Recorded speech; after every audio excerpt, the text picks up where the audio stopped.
Bom dia, boa tarde, boa noite a todos os meus amigos, colaboradores, clientes, né, que de alguma forma têm nos ajudado a crescer, né, a se estabelecer de uma forma mais firme, né, no mercado. Então eu agradeço, né, a colaboração de todos, né. Eu gostaria de falar hoje, né, sobre pintura imobiliária, né? Esse é o nosso carro-chefe, o que a gente começou a fazer há mais de 35 anos atrás. Eu estou com 50 anos agora. A minha primeira experiência com pintura foi quando eu tinha 14 anos, né? Meu primeiro registro na carteira foi com 14 anos. Então, dentro dessa linha, né, imobiliária, a gente conseguiu muito êxito, né? Conseguiu assim ter muito sucesso, graças a Deus, na região de Ribeirão Preto como um todo, né? Eu sei que na área de construção civil, que abrange também a pintura imobiliária, né? É muito difícil achar bons profissionais, pessoas comprometidas, pessoas que realmente tem interesse em fazer a coisa correta, né? E pintura é uma coisa que dá para ser maquiado muito fácil. E como que o cliente ele vai saber disso? Ele vai saber somente no final, né? Por exemplo, uma pintura, ela tem que durar, com um bom profissional, ela tem que durar no mínimo 4 anos. Esse é o ciclo dela. Ela pode chegar até 10 anos uma pintura. Se for uma pintura de parte interna, uma pintura assim que não sofre muita agressão, ela dura em média 10 anos, se for com uma tinta de boa qualidade, ótima qualidade, né? Por exemplo, tem uma igreja que eu pintei uma grade em volta da igreja inteira e já faz 15 anos. E não tem marca de oxidação, ferrugem, nada disso, está normal. A única coisa que fizeram foi lavar, né, para poder tirar aquela sujeira que fica por cima e está lá até hoje, né? Se está calcidando, soltando aquele pozinho, eu já não sei, porque eu não fiz uma avaliação técnica, né? Mas a pintura permanece lá. Se tivesse feito de forma incorreta ou com material ruim, ela já teria se desgastado há muitos anos, né? Se tivesse sido feita de maneira irregular, com falhas, né? Enfim. O importante é que a pintura ela permanece até hoje, né? Com bom visual, né? Então, é muito importante na pintura se fazer a coisa correta, né? Por exemplo, quando a pessoa pede assim para mim, olha, eu vou entregar um apartamento, eu preciso dar uma limpada nele, né? O pessoal fala dar uma limpada, uma maquiada, para poder entregar para a imobiliária, para estar tudo branquinho, tudo limpinho. Beleza, isso a gente faz um dia, né? Mas quando a pessoa ela mora no apartamento, ela é dona do apartamento, a história muda totalmente. Por quê? Porque é necessário um bom preparo. Porque é necessário que aquela pintura ela venha a durar, ter a durabilidade, né? Ela tenha lavabilidade, né? Ela tenha uma boa apresentação dos recortes bem feitos, né? Não que na outra situação a gente não faça, né? Nós fazemos, porém existe uma diferença muito grande de qualidade. A qualidade de uma pintura é muito além de uma limpeza, de uma maquiagem, né? Só que tem pintores que não entendem isso. Eles querem dar o orçamento mais barato para pegar o serviço, né? E depois eles fazem a maquiagem no lugar que teria que ser uma pintura adequada. E aí quando o profissional de verdade ele vai dar um orçamento, ele vai cobrar por uma pintura bem feita, uma pintura correta, né? Fazendo a coisa certa do modo correto. Que demora para fazer, porque o demorado da pintura não é passar o rolo. Passar o rolo até o meu filho de 12 anos faz. Entendeu? O mais complicado numa pintura é uma boa preparação. Por exemplo, eu fui dar um orçamento numa pintura externa, cheguei lá e eu me deparei com duas situações. tinha dois agravantes ali. Primeiro agravante, você passava a mão na pintura antiga, ela começava a calcidar, começava a soltar aquele calzinho. Isso significa que a pintura atual, ela está desintegrando. O que é necessário fazer? É necessário aplicar um fundo agregador de partícula. Ele vai penetrar 3 milímetros ali e ele vai funcionar como se fosse uma cola, colando aquela tinta que está desintegrando. Aí eu achei uma outra patologia, que era uns micro trinquinhos que tinha na parede toda. Esses micro trinquinhos significa que essa pintura que foi aplicada, que estava calcidando já, ela não tinha ancoragem na pintura anterior, né? Ou seja, foi aplicado de uma maneira incorreta. Talvez com falta desse fundo agregador de partícula naquela situação. Por não ter feito aquele procedimento certo, ocasionou que esses trincos apareceram por falta de ancoragem, né? É a mesma coisa de você querer colar alguma coisa em cima de um negócio que tem óleo, por exemplo. Não vai dar ancoragem, não vai colar. Então a tinta é a mesma coisa, ela tem que ter aderência, ela tem que aderir ali. Ela tem que penetrar um pouquinho na superfície para poder dar aquela ancoragem, para grudar. E quando essa superfície ela está irregular, ela está, por exemplo, calcidando, né? Foi pintada anteriormente com uma tinta ruim, a tinta começou a soltar, desintegrar, então tem que colar isso primeiro, para depois vir com a tinta por cima para poder dar ancoragem. Então eu encontrei duas situações ali. Eu teria que passar dois tipos de fundo. O primeiro seria o agregador de partícula e o segundo seria um fundo flexível. Aí eu passei isso para o cliente, falei para o cliente, ó, se eu não fizer isso, essa pintura ela tem a tendência de durar cada vez menos. Se essa pintura sua ela durou 2 anos desse jeito, sendo feito de forma incorreta, ela vai durar 1, porque eu vou colocar outro peso em cima dessa pintura, que ela já não está suportando, certo? Não está tendo ancoragem. A ancoragem que está tendo lá na primeira pintura é muito ruim, certo? Então a tendência é durar cada vez menos. Então se eu colocar um látex direto aí, eu não te garanto 6 meses para começar a dar problema. Então eu não faço. Eu já deixei claro. Eu não faço esse tipo de trabalho. Eu não aplico uma tinta sem preparação.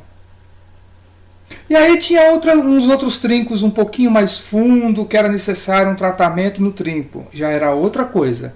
É uma coisa além da pintura, porque o tratamento de um trinco ele pode ser feito de 2 maneiras, né? É um pouco que parte de pedreiro, mas o pintor experiente ele sabe fazer.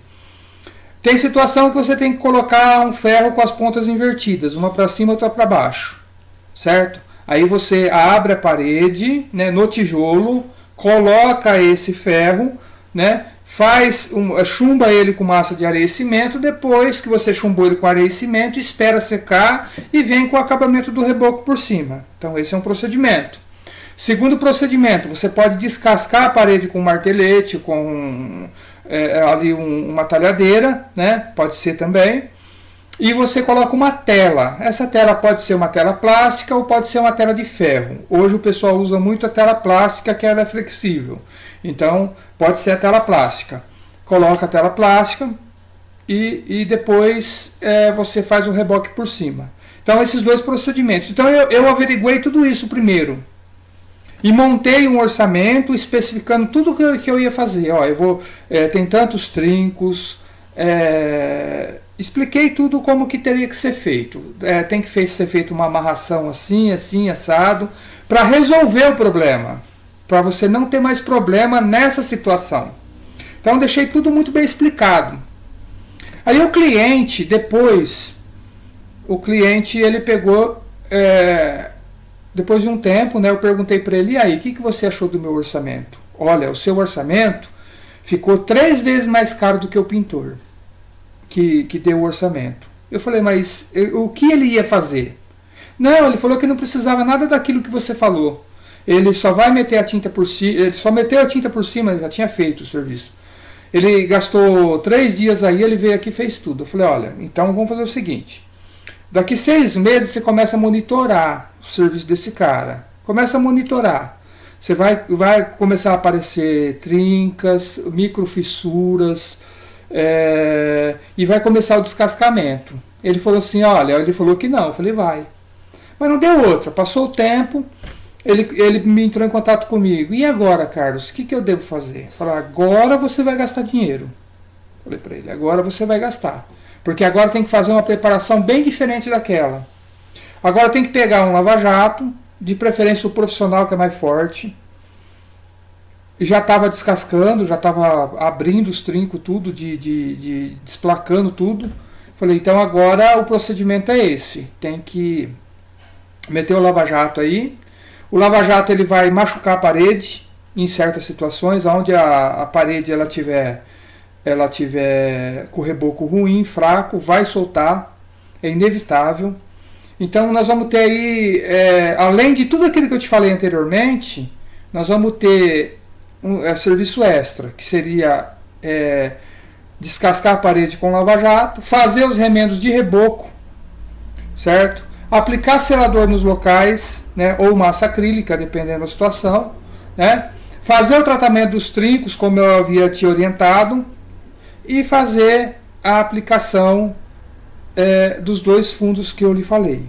A única diferença é que vai ter lugares que o fundo flexível não vai ser necessário, porque nós já vamos tirar, né, nós vamos tirar a tinta antiga, então vai ser menos locais.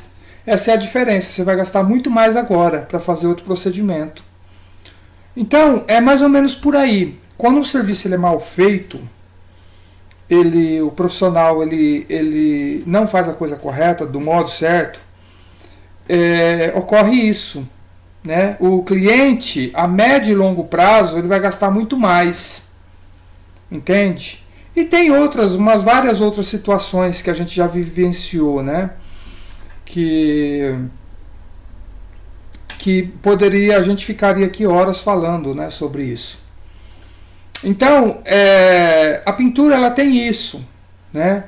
É muito importante o cliente, quando ele for orçar com o pintor, ele ter as referências do pintor, mas não as últimas referências. Você tem uma casa que você pintou há 5 anos atrás, há 4 anos atrás, há 3 anos atrás, que eu possa ver? É aí que você vai saber se ele fez o procedimento certo. Porque a pintura, quando ela é feita de modo incorreto, com 2 anos, 3 anos, ela já começa a dar os sinais dela, certo? Então, o correto do cliente não é ir ver a casa que o cara acabou de pintar. É ele mostrar as casas de 3 anos, de 2 anos, né? Porque a média aí que vai durar é 4 anos, né? Porque o cliente também não obedece o pintor muitas vezes, não compra o material bom mesmo, porque o material bom é caro. Então sempre o pessoal pega uma tinta mediana, não pega uma tinta, né? Dentro da própria linha da Souvenir, o pessoal pega uma linha intermediária, né? Por não querer investir. Então é uns 4 anos, vamos traçar aí, vamos supor, por exemplo, a Souvenir clássica, é uma tinta mediana da Souvenir, ela não é a top, né? Ela deve custar em torno de R$450 a lata, mais ou menos, né? A top da Souvenir que saiu agora, ela está em torno de 800, 850, entendeu? Então, o cliente geralmente ele não quer investir no melhor, ele pega uma coisa mediana. Esse mediano aí é uns 4 anos da Souvenir, de outra marca menos, certo? Então, é necessário que o cliente ele avalie não a última casa. É necessário que o cliente avalie uma casa de 2 a 3 anos que o pintor pintou, certo? Precisa prestar muita atenção também no equipamento que a pessoa usa. Tem muito pintor ainda está usando, né, o tufão. Tufão é um motorzinho pequenininho de 30 centímetros de tamanho, né? Com um revolvinho de plástico. Tem muitos pintores usando isso ainda. O revolvinho custa R$50. Quando você compra o equipamento completo, você paga R$300, R$350 do equipamento completo com tudo, né? E novo, né? Se for usado, você paga 150. E hoje, um revólver de pintura de boa qualidade, para você pintar um portão de chapa, né, que é um negócio mais complexo, o último que eu paguei 750. E eu tenho um outro revolvinho que eu uso para dar fundo, que ele tem um bico um pouco mais largo. Então esse eu paguei 350. Só o revólver, né? E depois tem o equipamento, né? Um compressor hoje está em torno... Um compressorzinho aí, mediano, você paga R$1.300, R$1.500. Né? Depois tem mais mangueira, depois tem filtro que você tem que comprar, porque tem que ter filtro, porque senão você está pintando, vem sujeira do ar, né? Vem água, às vezes o tempo está úmido, né? Joga água na pintura. Então é necessário ter um filtro também. Um filtrinho aí você paga aí, no mínimo você paga 150 só do filtro, né? Você tem que fazer adaptação, uma série de coisas, vai lá em cima o preço, né? Mas o bom profissional ele tem equipamentos bons. É por isso que justifica muitas vezes você cobrar um pouco a mais. Não é que você está cobrando caro, é que você está cobrando pelo custo operacional que você tem. Por exemplo, se eu for trocar um reparo do meu revólver que custa R$750, eu vou pagar 200, 250 de um reparo para trocar o reparinho que vai dentro, entendeu? Então tem que ter algum valor isso, né? Se eu falar que eu vou pintar um carro com esse revólver, eu pinto um carro com esse revólver, né? Então é necessário que o cliente ele analise, né, o profissional. É necessário que ele avalie, né, o profissional, para que ele tenha uma boa experiência, né, com o profissional, né? E hoje a pessoa ela sai da cadeia e vai pintar casa, né? Então é muito complicado. Se você for no Mercadão de Ribeirão, tem um monte de pintor lá, né? Mas se você analisar, se você fizer uma análise fria, tem que ver aonde o cara pintou, né? Se ele tem equipamentos adequados, uma série de fatores, né? Então essa é a minha dica aí para o cliente, né, que quer contratar um bom profissional, né? É necessário ter uma análise muito além da conversa, muito além do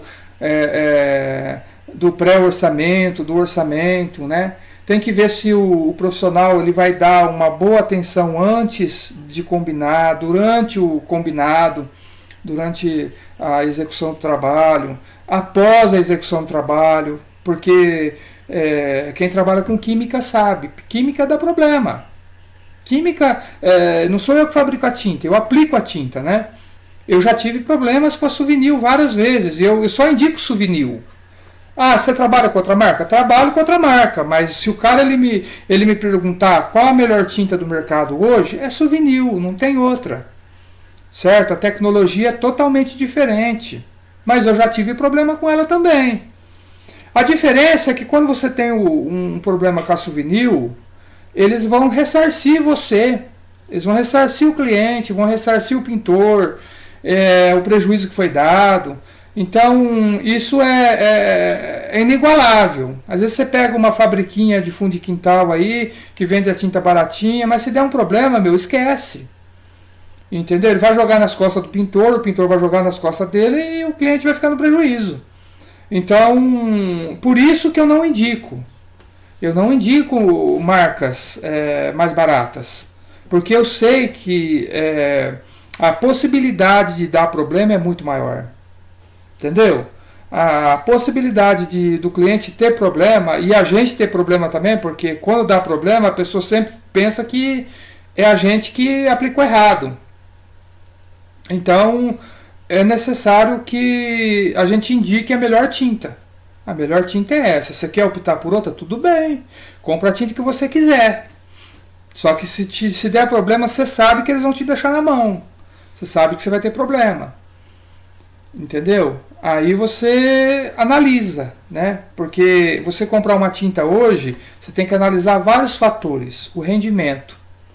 Rendimento igual da Suvinil é muito difícil uma outra fábrica ter. Durabilidade. A durabilidade de uma tinta Suvinil hoje, uma tinta mediana, é 4 anos. Seria aí a clássica da Suvinil. Outra marca vai durar 2 anos e meio, 3, 2 anos já começa a calcidar, depende da marca. Depende da marca, já começa a dar problema com 2 anos. Começa a soltar calzinho. E isso daí depois fica caro. Porque quando a tinta começa a desintegrar, você tem que aplicar esse fundo agregador de partícula e ele é caro. Um balde dele de 18 litros está em torno de R$ 400. Então é caro. Depois você vai gastar muito lá na frente. E uma tinta da Suvinil, quando chega nos 4 anos, ela não está soltando. Ela não está calcidando com 4 anos. Ela desbotou, mas ela não está calcidando. Entendeu? Então tudo isso daí tem que ser posto na balança. Entendeu? Tudo isso aí tem que ser posto na balança. E o profissional, ele tem que passar isso para o cliente. O profissional, eu sou um tipo de profissional assim, eu não tenho dó de gastar material. Eu gasto mesmo, o que é necessário. Não estrago o material de jeito nenhum. É tudo na coerência, certo? Mas eu vou fazer o melhor para o cliente. Entendeu? Então o cliente ele tem que confiar no meu trabalho. Certo? É a mesma coisa de um médico, ele receitar para você um medicamento, que ele estudou para aquilo, ele vai te passar os efeitos colaterais que tem, vai te explicar tudo. Mas aí você fala, mas e se eu fizer um chazinho de umas folhas de tal produto, de tal planta? Ele vai falar para você que não, você tem que tomar o remédio. Embora tem planta que ele sabe que funciona, mas ele não vai te indicar. Porque se der um efeito colateral, você vai reclamar com quem depois? Ah, meu médico que me receitou essa planta. Entendeu? Esse chá dessa planta foi o médico que indicou. Então ele não pode fazer isso. Ele pode até receber algum tipo de punição por causa disso. Porque se tem um remédio fabricado pelo laboratório que estudou para aquilo, para que ele vai indicar um produto que não tem comprovação científica? Que não tem uma dosagem definida, ou seja, se o cara ele tomar, vamos supor, 2 copos, ele pode passar mal, um exemplo. Então para que ele vai arriscar a carreira dele, o nome dele? Então o pintor é a mesma coisa. Ah, abriu uma loja de tinta aqui perto da minha casa, tem uma tinta baratinha lá.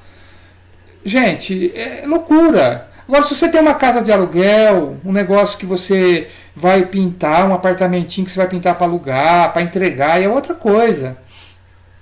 É outra situação. Mas quando se fala de pintura, tem que ser coisa boa, que tem comprovação técnica, que foi comprovado que funciona, que é bom, que tem longevidade, entendeu? É por aí. Então, o bom profissional, ele tem que indicar boas coisas para o cliente. O cliente tem que entender que ele está contratando um profissional da área. E esse profissional, ele tem que oferecer para o cliente o melhor produto. O melhor produto. E a melhor mão de obra, lógico. Mas ninguém faz uma mão de obra boa com material ruim. Entende? Então, essa é a dica que eu tenho para você que está querendo contratar um profissional da pintura. É necessário analisar essas questões, né? Tem muitos pseudos profissionais aí que querem fazer um jogo rápido para levantar dinheiro. Esse não é o meu caso. Eu quero fazer um trabalho e esse trabalho ele tenha resistência para aguentar alguns anos, mesmo que o cliente lá no final nem lembre mais que eu existo. Ele vai falar, ele não vai ter mais meu contato, ele vai falar, olha, aquele pintor ele fez um trabalho bom aqui, ficou bem feito, durou bastante, só que eu não tenho mais o contato dele. Não importa. Não importa isso. O que importa é a gente fazer a coisa certa do modo correto. Isso é o importante, né? O cliente ele ficar satisfeito. Não adianta você dar um orçamento barato para o cara que vai alegrar o cara vai dar um sorriso de orelha a orelha. Porque o seu orçamento foi 30%, 40% mais barato que do outro pai de família. Mas no final, quando se desenrolar o serviço, ele ter dor de cabeça. O cliente ter dor de cabeça. Você não dar um bom tratamento, você não gastar tempo conversando, dialogando, vendo o que é melhor, né, para o serviço, né? Então tudo isso tem que agregar valor. ao que a gente faz? Um bom atendimento, né? A pessoa está tranquila, ó, entreguei nas mãos desse cara aí, esse cara está fazendo a coisa andar. Ele está mais preocupado que eu. Eu, em certas situações, eu me preocupo mais do que meu cliente. Às vezes meu cliente fala assim, tá bom isso daí, tá bom assim. Não, tá bom não. É eu que estou fazendo. Entendeu? Entendeu? Não tá bom. Vamos fazer o melhor. Esse não é o melhor é esse. E é esse que eu quero fazer. Então eu prefiro gastar um pouco mais de tempo ali para atender melhor o cliente, para o cliente ficar mais satisfeito, né? Para que depois ele receba uma pessoa na casa dele, a pessoa, né, sentar na sala de estar da casa dele, olhar e falar, nossa, que pintura bem feita, né? O acabamento da pintura souvenir ela é muito melhor do que dos outros. O filme da pintura fica mais bonito, né?